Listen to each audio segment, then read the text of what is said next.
We are moving closer to trial in the case against Doomsday prophet Chad Daybell. Prosecutors say they will seek the death penalty against him. Investigators have recovered human remains at Chad Daybell's residence. There's no way, Morgan, I should never come up with this. His wife, Vallow Daybell, has already been convicted. Now, will her husband end up with the same fate? It's just so hard to know where the truth ends. It's the Doomsday prophet, Chad Daybell, on trial.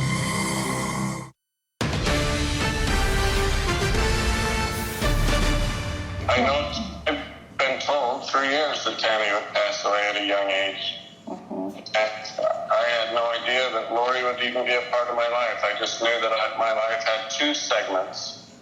And that I know Tammy's on a special mission and she's with my kids. She's visited them. There's so much, Melanie, that you just have to have faith. And this is not some sort of master plan. There's no way, Logan, I could ever come up with this.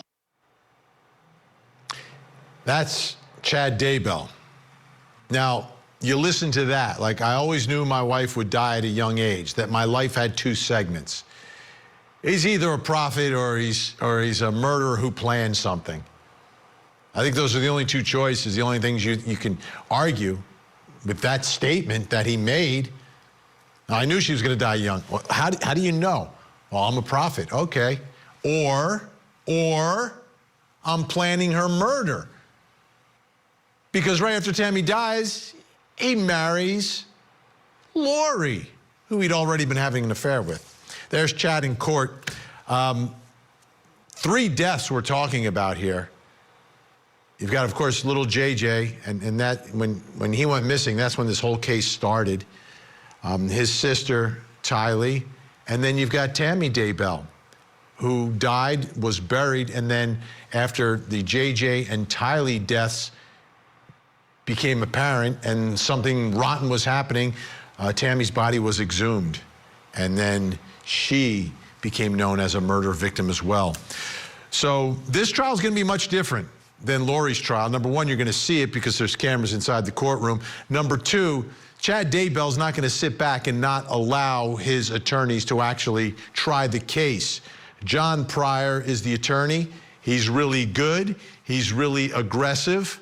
And Don Nelson from Scripps News Boise spoke to him as he prepares for this huge case.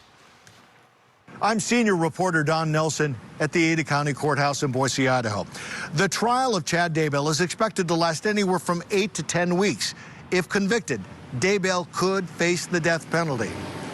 I sat down with an exclusive interview with Daybell's attorney, John Pryor, ahead of the proceedings. Attorney John Pryor has been working on the Chad Daybell case for almost 4 years, and you might wonder how Pryor was thrust into the national spotlight. All I can say is that he reached out to me, and that's how it started, and at this point, we're ready to go forward, and he wants to tell his story. That story will start next week with jury selection in a trial that's expected to last anywhere from 8 to 10 weeks. And if you think Pryor has assembled a team to take on this high-profile case, think again. Well, unfortunately, Don, I'm doing this myself, so that makes things a little challenging. But fortunately, I've had about 3 years and 10 months to go through all the evidence, to sort of look at what I want to present to the jury, and I'm looking forward to my opportunity to do that. I asked Pryor, who attended Vallow Daybell's trial on a regular basis, if he learned anything that he could use in Chad Daybell's case. Did I learn a lot of new things? Oh, absolutely. Did I see what the prosecutor intends to do? Yes. Was it a surprise? No. I was also curious whether Lori could be called to the stand. It's possible. It's always possible. Anybody who's connected to a case could be called. And I don't want to and I want to be clear. I'm not telling you that I am or that the state is or anybody else is. Okay. But anybody could be called. If you have an involvement in this case, potentially you could become a witness in this case. The trial hasn't started yet, but John Pryor is grateful for one thing.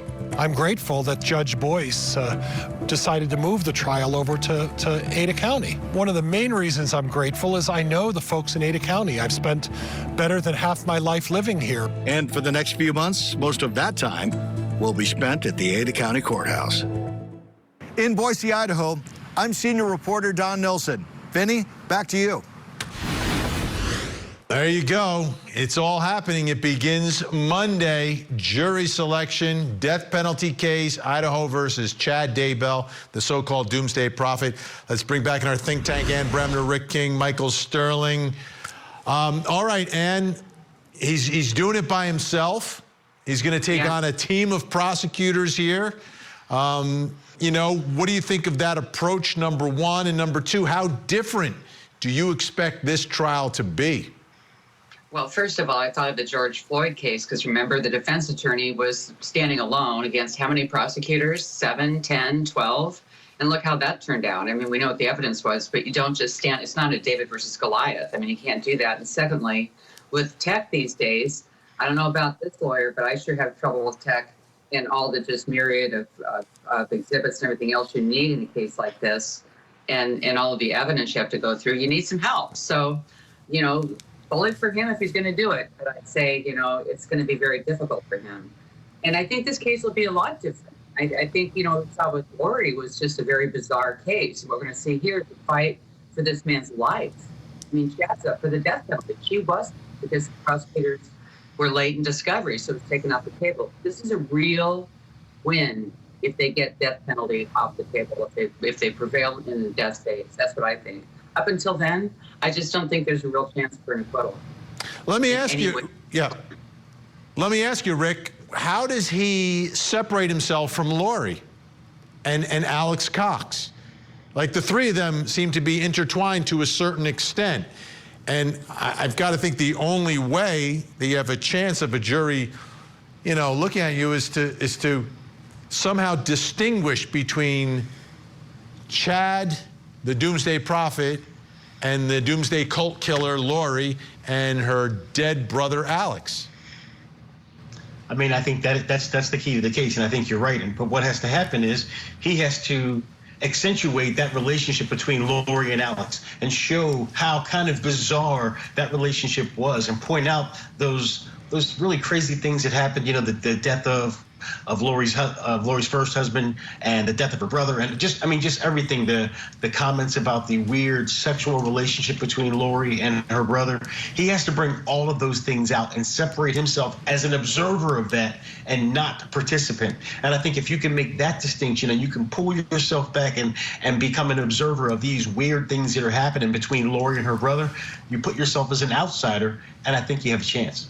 Michael Sterling, we only have like 15 seconds here. Let me ask you, this is a man who's a prophet who had followers. Any chance he gets on the stand and picks up 12 more followers in that jury box? There's a chance he gets on the stand. I don't know how many followers he'll pick up, Vinny.